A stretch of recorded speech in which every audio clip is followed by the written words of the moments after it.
Hello everybody, I'm back. Part 2, chicken and dumplings in the greenhouse on Coleman stove. Started the video with the chicken breast cooking with vegetable oil, corn oil, chicken and water.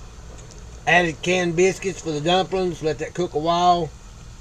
Didn't want to make a long video, so I turned it off, and I have since added 1 can of cream of chicken. So it's looking like it's turning out pretty good. Salt and pepper. Chicken broth thickened up that water.